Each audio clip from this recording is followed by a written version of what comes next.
Hello and welcome to the inaugural debut episode of Yarn Ambassador. Yarn Ambassador is a pod blog to celebrate and showcase some of the best talents in independent yarn dyeing in the UK and maybe further afield. You can find me on Instagram as Yarn Ambassador. I'm on Ravelry as Chellis. You can email me at yarnambassadorpodcast@gmail.com, and you can see the blog aspect of the pod blog and previous episodes and all sorts of other information at yarnambassador.com. Thank you so much for joining me for this very first brand new pod blog, and I'm really excited this month because I am showcasing the work of one of my favouriteest independent yarn dyers, and that's Debbie from Down Sheepy Lane. I first came across Debbie back in January, where I was seduced by some of her Roald Dahl inspired kits, of which we have some of the evidence of here. I was lucky enough to meet with Debbie for the first time. She welcomed me into her home, she made me cake, and she showed me her wonderful yarn haven of a studio where we had a catch up over some tea about how she got where she is, what's next for Down Sheepy Lane, and what some of her inspirations are.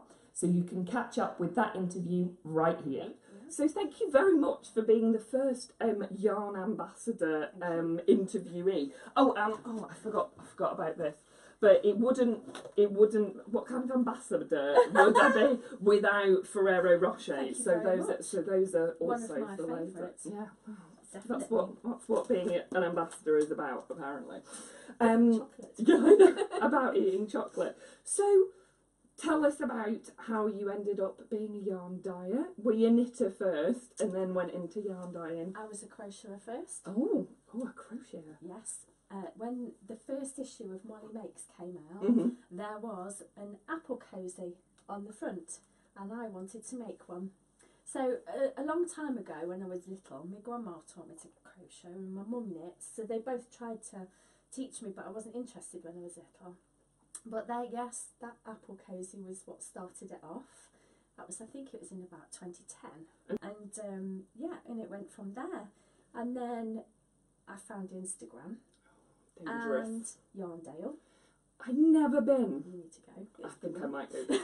Yes, and through Instagram and then Yarndale, I met up with some great friends, and they know who they are, all the Ginster grannies, and we got together in the little seated area, and we met and we had a little chat, and it was all a bit nervous and everything, but it was brilliant. And then about a year later, we got together and we had like a retreat. We went and we stayed in some cottages, which was lovely, and everybody was knitting. Where did you go? Knockdown Cottages in Derbyshire. Okay. Yeah, so and it was beautiful. And there was a few of us, and it was brilliant, and it was really nerve-wracking because I didn't know hardly anybody, only through their Instagram feeds, and it was great, and it was lovely to be with people who did what I did, and they were all knitting, and knitting socks, and I thought, I want to knit socks. So I left there and I bought some yarn, and I can't remember what I started with. I think it was probably just some opal or something like that. And I knit my first pair of socks. Successful? Well, yeah, they were a bit big. Yeah, I think everybody's first socks are a bit big. And I think I used, is it Winwit Mum? Her pattern. She got a book. Oh, okay, yeah. Yeah, I used her pattern as my first pair of socks.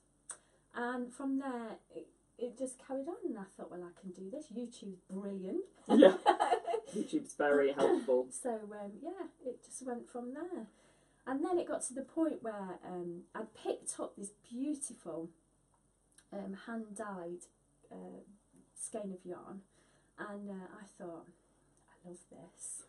I really love this. And I thought, I can't afford it. Yeah. So I looked into having a go myself. and I bought my first pack of 5 undyed, I think it was blue face Leicester nylon, Yeah. and had a go. And Which that's was really it. exciting, yeah. And then just it just carries on from there. So how? So when was that? When did you dye your first? It wasn't yarn? until I would say partway through last year, so about March, between March and May. And And when? I can't remember the date, which is really silly because it was quite an epic day, I would imagine. And did you start selling on Etsy kind of straight away? Or? August. I opened the August. shop in August. I just thought I can do this. Yeah. Well, you obviously can. There we go, definitely. I have another question. Where did the name come from, Down Sheepy Lane? After a lot of thought about lots of different names, when I was little, my mum and dad used to sing to me when it was bedtime, right, come on Deborah, up the wooden hill, down Sheepy Lane, into Blanket Fair for a game of shut-eye. And it was always, and then I just said to Paul, I've got it, I know what it's going to be. Well, that's lovely. That is more lovely than I could have imagined. I've never heard that before. Yeah, it was just something that every night, time for bed, Down Sheepy Lane. down Sheepy Lane. Beautiful stuff. So, and where do you do your dyeing? In the kitchen. In the kitchen, And the excellent. utility. And the utility room. And how much can you dye in one go? Well, I've just started dyeing in batches of 3. Okay. Because that's as much as my saucepans will allow at the minute. But my husband and I have just sat down and done a big spreadsheet, and he's been trying to help me. Spreadsheet.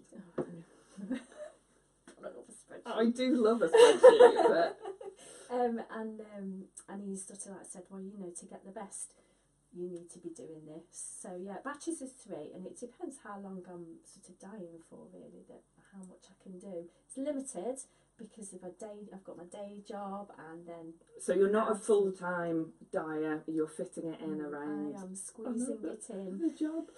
In afternoons and evenings. Sometimes quite late. Okay, so not a lot of sleep getting done. And do you have like a standard update time? I know a lot of dyers are always like, it's 10 a.m. on a Friday. Do you just go up as and when you're ready, or do you have a fixed time? Yeah, I like to try and do it every 2 weeks, either on a Saturday usually. But it just depends on family and how much time I've had in the week. Yeah. And it always sort of, when it's coming up to kit time, so like new kit's coming out soon, George's Marvellous Medicine. I haven't done anything yet. So next week will all be about getting the kits ready, getting ready to show them, and then hopefully they should go up on Saturday for pre-orders. Oh, exciting. So tell us about the kits. When did the kits start? Kits started in December. That was, what was the first one? I bet you can remember. The first one I got was the BFG. Oh, BFG. Yeah. That was the first one.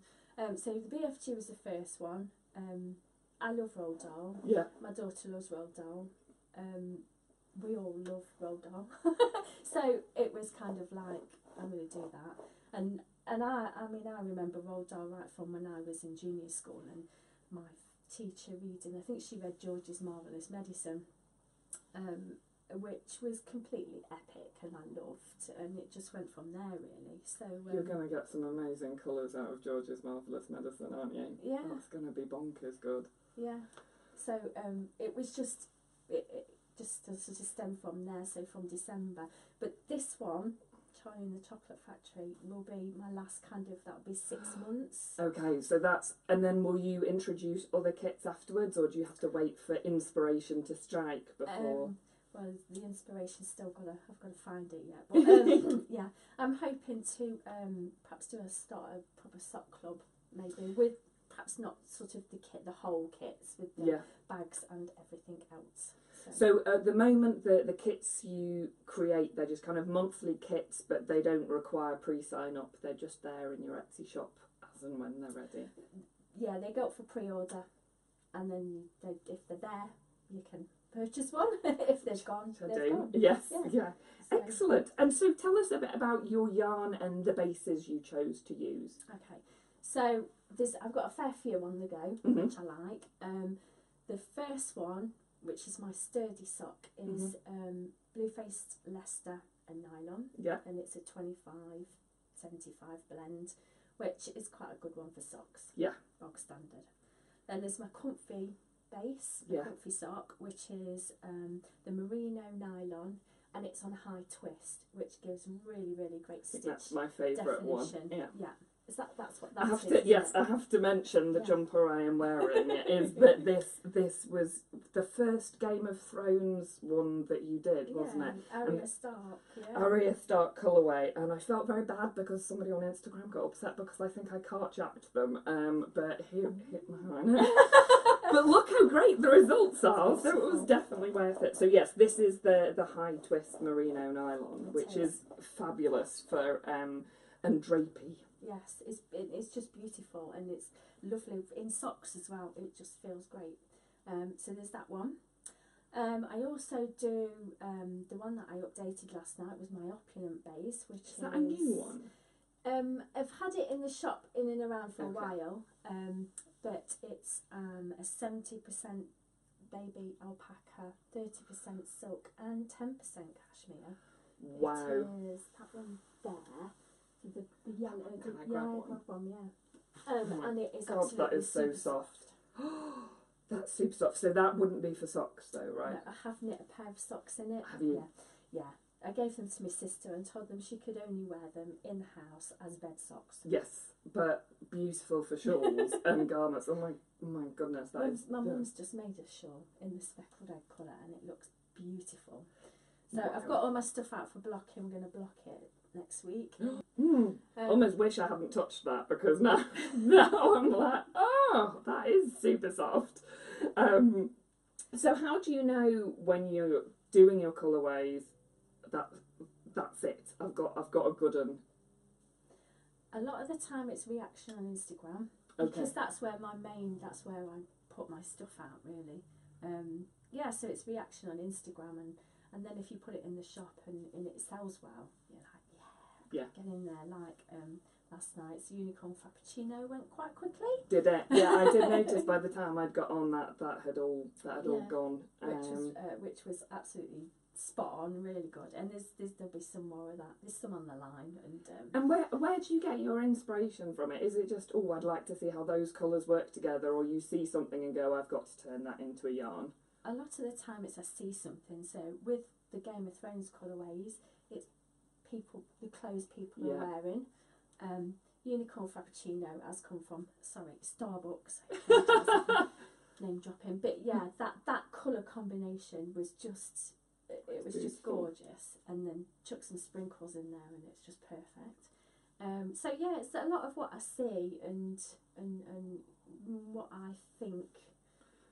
If it's a character, maybe. You know. Yeah, how it makes you feel. Yeah, and I know with Joffrey that I love that colourway. I think it's stunning. And somebody said to me, "Oh, that's too beautiful to be Joffrey." Yeah, it is. But that was from his clothes that he was wearing. Yeah, which is super which was quite rich and epic, because I mean he died in that scene, didn't he? So well, it's something for us all to remember when we're knitting with that one. Got his comeuppance in the end.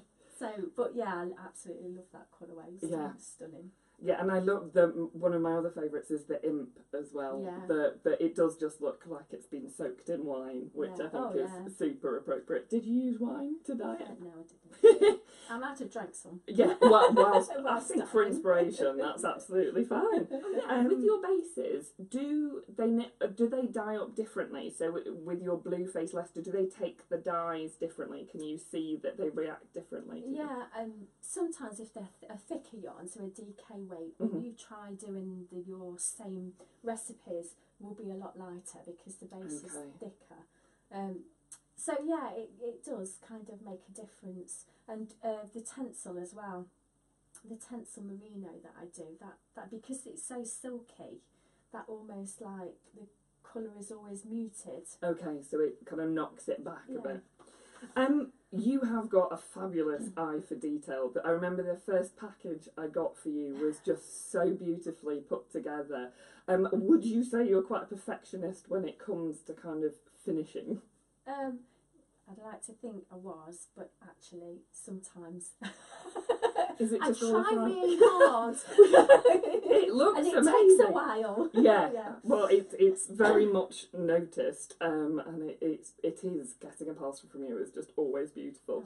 And do you feel part of a kind of a makers movement? I mean, we're on Instagram and we see all the other independent dyers who are out there, but obviously that's quite a comparatively small community compared to kind of other things. Do you think it'll grow and keep on growing, or do you think it'll remain a kind of a niche club that we're all in? I really, really hope it'll grow. Yeah. I really hope that people will see what we do and think, I want to be a part of that and do it. I think it will, but we need to get out there to show what we can do, because I know that sometimes people who use certain wool think, oh, I can't, oh, I don't want to use that wool because it's too expensive. Yeah. And blah, blah, blah. But if they tried it, I think they'd be quite converted. So it'd be really good to get a real. Well, yeah, and I'm definitely one of those people. I fell down the rabbit hole and have not come out of it, and I don't really want to. I'm having so much fun with people's hand dyed yarns, which hence why I'm doing this and getting a chance to kind of get people out there and stuff. And what is next for Down Sheepy Lane? What happens next? Right, so next, hopefully we get bigger. I really, really want to chuck the day job in and go, yes, I can do this. I'm and sure I'm doing you it all can. the time. So that would be great. So we need to think about more clubs, I think. Yeah. I'd like to do some more sock clubs, monthly clubs. And we need to, the next thing that I've got in mind is to start a cow, because I've started a group on Ravelry. Yeah. It's very small at the minute. But I'd really love to do a cow with all this Game of Thrones yarn that I've got. A Game of Thrones It's coming knit out along. soon. That. Be Oh, great, it wouldn't is. It is in June. Oh, that would be amazing. So that's coming next. So yeah. Oh, excellent. Well, I'm in. I'm definitely in. Are there going to be more Game of Thrones? I've got. There are quite a few more houses to go. There are. I don't think I'll be doing all the houses, but I've got a few that I want to do that involve more of Jon Snow and that kind of thing. So yeah, there'll be some more. Okay. Oh, great. That's my pay packet gone. But thank you very much, and we'll look forward to seeing what's next. Brilliant. Thank you. So I hope you enjoyed hearing from Debbie in her own words about what inspired her, what's next. The knit along sounds very exciting, and I can't wait to get involved in that.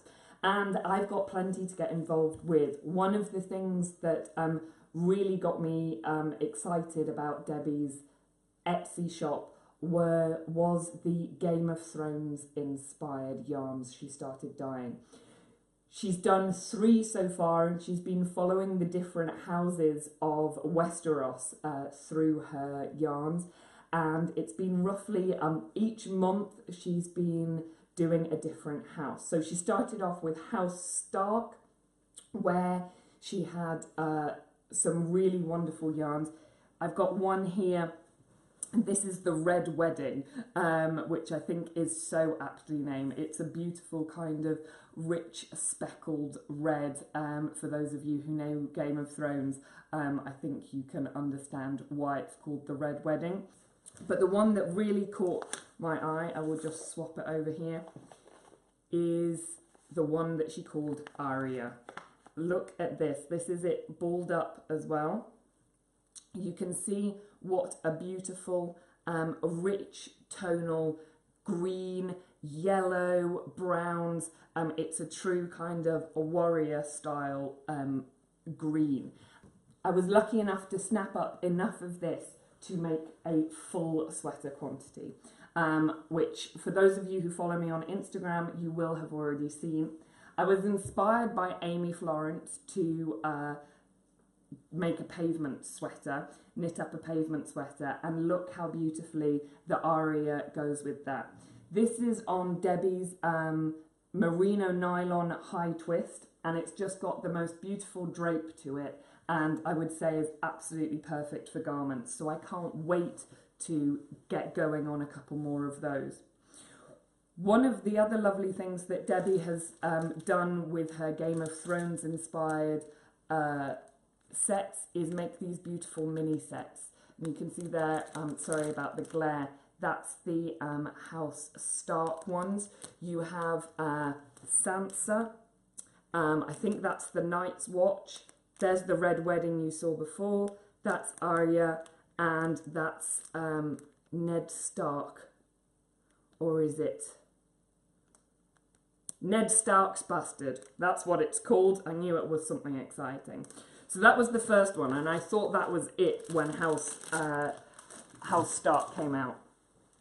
Then she totally blew my mind with House Lannister.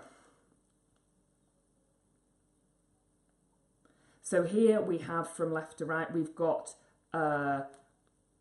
Cersei, Wildfire, Imp, the Pie is Dry, which is a Joffrey colourway, so I'm sure some of you will know that one, and Kingslayer. And I've got a couple more of those here. This is the Imp, which I absolutely adore because it looks like it's been soaked in red wine. And also means if I'm going to make something out of this and I drop wine down it, no one will even notice. The most recent Game of Thrones collection has been House Targaryen. And this is a fabulous colourway called Bring Me My Dragons. And as you might expect from House Targaryen, the colours are a bit more vibrant. We have some one-of-a-kinds here. This one is called My Moon and Stars. It's actually a misfit, but you get an idea of the colours. And here is the mini set that you can get with that. This one here, I don't know if you can see, but this is on her Sparkle Sock range, which I think picks up those dark greens absolutely wonderfully. This one in the middle is Khaleesi, and I think you can see why. So a lot of fun to be had with the Game of Thrones colourways, and I will be getting highly involved in the knit along as soon as that is launched. This is one she has called Mudgeon, which is beautiful. This is apparently what her dad calls her kids when they're being naughty little mudgeons, which I think is just such a lovely name for a colourway. This one here is a high twist merino nylon. And this here is what she calls her sturdy sock. This is her comfy sock, and this is her sturdy sock, which is Blueface Leicester and nylon together. So you can slightly see the two differences there, but to be honest, they've both taken the colour in quite a similar way. Perhaps the merino is just a little bit lighter, but that might have just been the dye pot as well. And the next exciting thing to hit the Etsy shop is this striped sock colourway, and this is beautifully called Petals on the Pavement, and I'm a total sucker for pink and tonal greys, so isn't that absolutely beautiful? The other thing I just wanted to talk about in terms of what Debbie has done, and one of the things that got me most interested in her, were her sock sets. She started off with the BFG, and they're really good value, Debbie's sock sets, because you get this wonderful project bag which is made by Debbie herself, and you can choose between a set of minis, so 5 20-gram minis, so 100 grams in all, my maths is hot, or you can get a joint skein and contrast set. This is one of the latest ones, which is Fantastic Mr. Fox. So she's got this wonderful pyramid bag. It's really carefully put together. It's such a beautiful project bag. And inside, she's got this wonderful set. So this is Fantastic Mr. Fox. And this is the sock set. So it's got a contrasting colourway for the heels and the toes. But not only that, she also sends these wonderful little stitch markers, and I hope you can see them just there. Beautiful set of 4 little foxes. So it's a real treat to get one of these, and Charlie and the Chocolate Factory I think is the last one, so make sure you get your hands on those. I think pre-orders are either open now or will be very shortly if they aren't already. One of the final things I just wanted to mention about Debbie is the care and attention she takes with sending your parcels to you. It's an absolute treat to receive a parcel from Debbie, and you definitely know when one has arrived. They come in this beautiful packaging already. Once you get inside that, there's a beautiful paper bag, and everything is put in with these beautiful little stickers. And the first package I received, the BFG sock kit, was more carefully wrapped and more thought had gone into it than most of the Christmas presents I had received that year. So it's a really special thing. I know people talk about unboxing, but the unwrapping of Debbie's parcels are really very special. So if you do fancy treating yourself, then I would make sure you get along to her Etsy shop. Debbie has also really sweetly given the viewers of this pod blog a discount code, which is time limited, and I'll put the details up on the screen now. So you can snag yourself a discount at her Etsy shop. So to finish up on Down Sheepy Lane, it wouldn't be a pod blog unless there was a giveaway. I am giving away a set of Debbie's all-purpose minis. You've got a green, a lovely red, a deep purple, which I hope you can see, a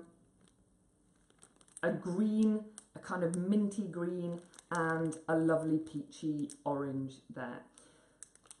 So head on over to the Ravelry group, and there'll be a prompt for you to enter your details into there for you to win one of these mini skein sets from Down Sheepy Lane.